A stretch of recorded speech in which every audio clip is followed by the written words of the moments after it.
Hello there, everybody. Danny with you again today. I'm sorry that you had to wait a couple extra weeks for this video, but life is what happens when you're making other plans. So, we are at the point where we have a complete mix for Suspect, and it's time to do the mastering. Mastering is the final layer of polish on a mix, and it has a number of different roles. One part of mastering is to make sure that different songs on an album all sound like they belong on the same album. In terms of studio recordings, you'll have a number of songs that are, say, recorded slightly differently, maybe mixed slightly differently, maybe using, different instruments and different tonalities and that kind of thing. And it's about taking all those songs and getting them to stick together. The great thing about a live album like this is that everything was recorded the same way and everything was mixed the same way. And so everything sounds like it all belongs together. So we don't have to worry about that. We also don't have to worry so much about the dynamics between different songs because, again, this was all recorded the same way and the band controlled the dynamics of the different songs. And so we don't have to make things fit together. They just did. What we do have to do is to try to make sure that the overall mixed tonality is as polished as we think we can get it. And we also have to make sure that the mix as a whole is quote unquote loud enough. And this whole loud enough thing can be a matter of huge debate. I personally am not a fan of the whole loudness war thing, but at the same time, it's reality. So we're going to need to put some peak limiters across the mix and hopefully not crush it to death, but still get it about in the neighborhood of what people are used to listening to. Let's start by listening to the raw mix without any mastering processing at all.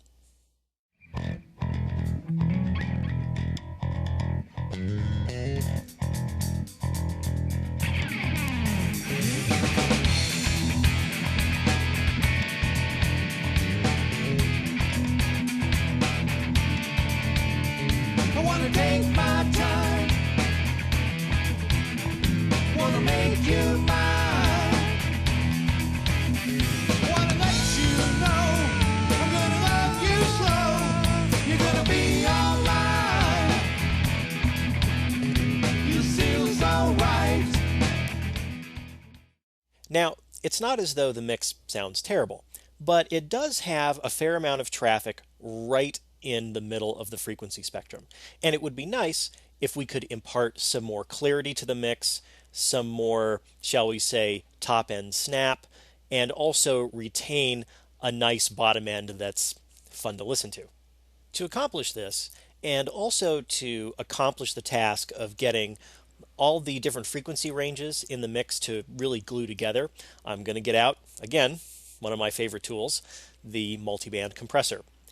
What's nice about this is that it will kind of squeeze each frequency range, say lows, low mids, mids, high mids, and highs, in such a way that they don't necessarily jump out, but still retain most of their overall dynamics.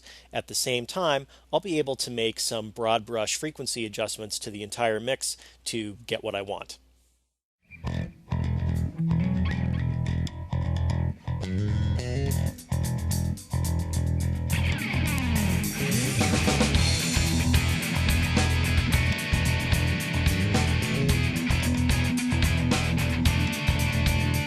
I wanna take my time,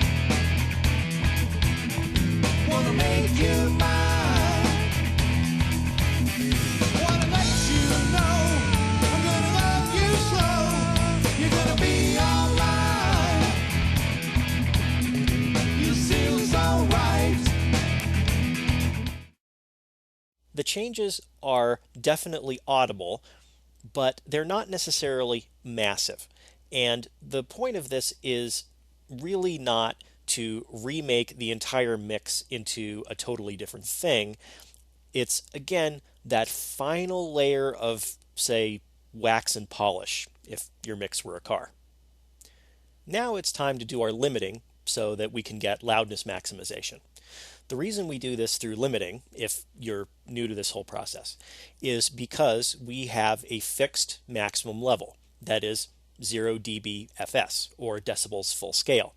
We can't make the mix louder by going beyond 0, so what we have to do is reduce the level of the peaks and then bring the level of the output back up to maximum so that the average level goes up. This is a really easy way to wreck a mix because you can get all kinds of compression artifacts going on. So what we use is limiters with very, very fast, and in fact 0 is best, attack times, and also very, very fast release times. In my case, I prefer to allow the limiter to choose its own release time dynamically, and so I set it up for auto release. Another thing that can help you avoid annoying compression artifacts is to stack up a series of limiters that are each only doing a little bit. Dynamics processors in general tend to make themselves sound obvious if they're doing a lot. That is, if they're producing, say, a lot of gain reduction or a lot of gain expansion. If you can keep them from doing a lot of gain reduction and gain expansion by chaining them up, then usually you can get away with some more wild kind of things. At this point, I'm going to let you listen to the entire mix all the way through with all the mastering processing in place. Thanks very much for watching these videos. It's been a cool process to put them together for you, and I hope you'll come visit me at smallvenuesurvivalist.com.